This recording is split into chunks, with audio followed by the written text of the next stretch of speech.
One of the biggest weekends of college football is upon us, and we have some colossal matchups that have huge college football implications. Ohio State and Oregon is one of those matchups. This is going to be a very exciting game, even with some of the letdowns, if you will, even though they haven't lost a game. There have been some concerns for both teams, but this is still a massive game in the Big Ten. It's still weird to call this a Big Ten matchup, but it is, in fact, a Big Ten matchup. And these two teams are looking to make the college football playoff. A win obviously helps them in that regard. A loss doesn't eliminate them, but obviously it sends one team back to the drawing board.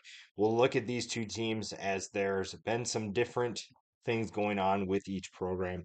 But both teams, like I said, are undefeated to this point. And these are still two teams that are very fun to watch and have some exciting players to pay attention to. When you look at what each team has done so far this year, you obviously feel like the Oregon Ducks have had a little bit more adversity than the Ohio State Buckeyes. But that being said, you still feel pretty good about what the Ducks could potentially do this season. And there obviously are some questions with each side. I think the biggest question for Ohio State is can you get off to a fast start? You've seen some slower starts for the Buckeyes. I think last weekend you saw a little bit of a slow start against Iowa. They obviously figured things out because they're just that good. But I don't know if you can necessarily keep affording to do that. And you can't do that against Oregon for sure.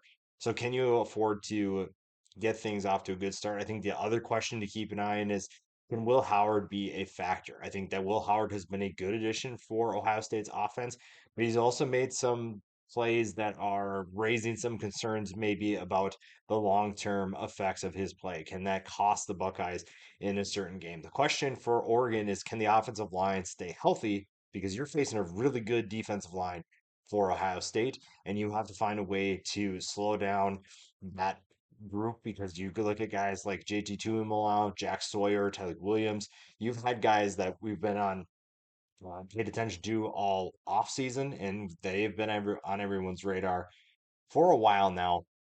And this offensive line for Oregon has not only struggled with some health concerns, but also they have struggled with, consistency because of that. I think they've had things sorted out, but injuries continue to plague this offensive line. That's really the matchup too for me to watch is going to be Oregon's offensive line versus Ohio State's defensive line. I think that's going to have a big implication on this game. It's going to have a big impact on who wins this game, and it'll be fun to see what each side can do. But you feel like the battle in the trenches on that side of the ball for each team is going to dictate quite a bit of what each side can do in this game because these are two, again, offenses that can put up points and they can score in a hurry. But if you're able to win the battle of the trenches, because ultimately that's going to determine a lot in this game, you're going to find that your team is more successful or less successful if you're going to win that battle. And again, there's plenty of talent on both sides of the ball.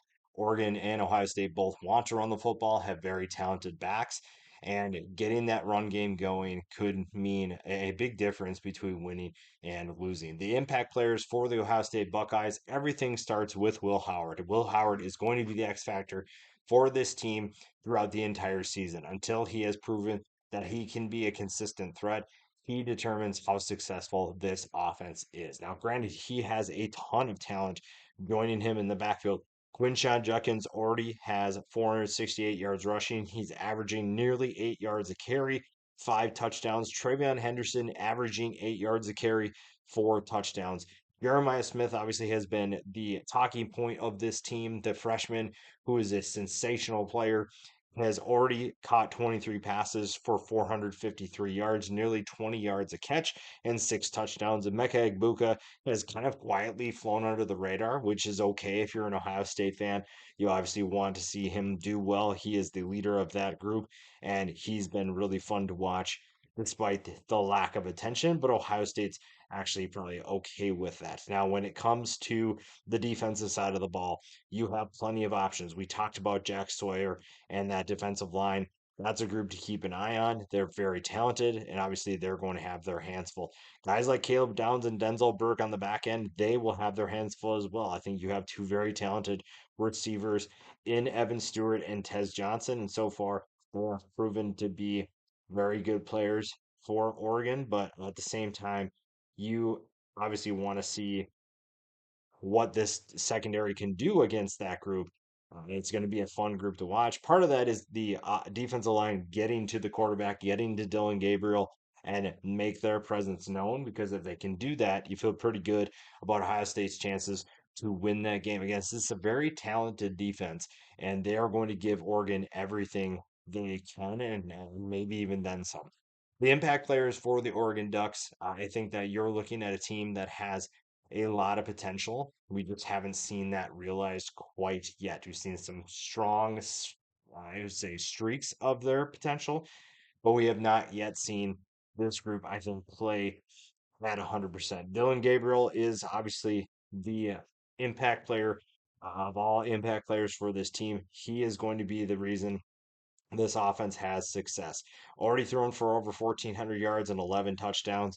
You obviously want to see if he can stretch the field a little bit more, and part of that is going to be helped by that rushing attack. Jordan James is a very talented back, 552 yards and 5 touchdowns so far. Noah Whittington is kind of been that backup where he is not getting as many carries, has less than half of the carries that Jordan James does, 165 yards and one score. The passing attack that we mentioned before has more than just Johnson and Stewart.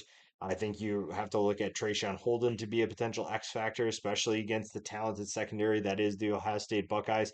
Terrence Ferguson, the tight end, could be that X factor. He could be the guy that is a matchup nightmare for the Ohio State linebackers, but we'll find out. I really like Will Stein as a play caller. I think he has plenty of tricks up his sleeve, if you will, and we'll see how this group plays against a really, really good Ohio State defense. Flipping to the defensive side of the ball for the Oregon Ducks, I think Jordan Birch is having a phenomenal year already. 7 tackles for loss, 5 sacks. Derek Harmon has been really fun to watch as well. 4.5 tackles for loss, 3 sacks. I think that we talked about Mateo Uiagalelei before the season, and so far he has not disappointed. 3.5 tackles for loss and 3.5 sacks as well. It's going to be interesting though to watch this secondary play against this Ohio State group of receivers. Jabbar Muhammad and that group have their hands full. And I'm excited to see what Muhammad can do against guys like Emeka Ibuka, against Jeremiah Smith, that freaky talented player that the Ohio State Buckeyes love so much. They're going to have their hands full. And I'm excited to watch these two teams go at it because they're very talented. And obviously, we know both of them are capable of making the college football playoff. It's just a matter of who boosts their resume this weekend versus who needs a little bit of a help. It's going to be a fun matchup. Again, there are so many talented players on both rosters, and this is kind of the point that we pointed to all offseason, and we are finally here. We finally get to see what each of these teams can do, and it's only a matter of time before we figure out which team actually is better. Right now, it feels like the Buckeyes are the better team, but that's why you play the game. That's why you obviously have to see who's going to win this game and play against each other. But we'll find out quickly which team actually is the better team and which team has an easier path towards the college football playoff.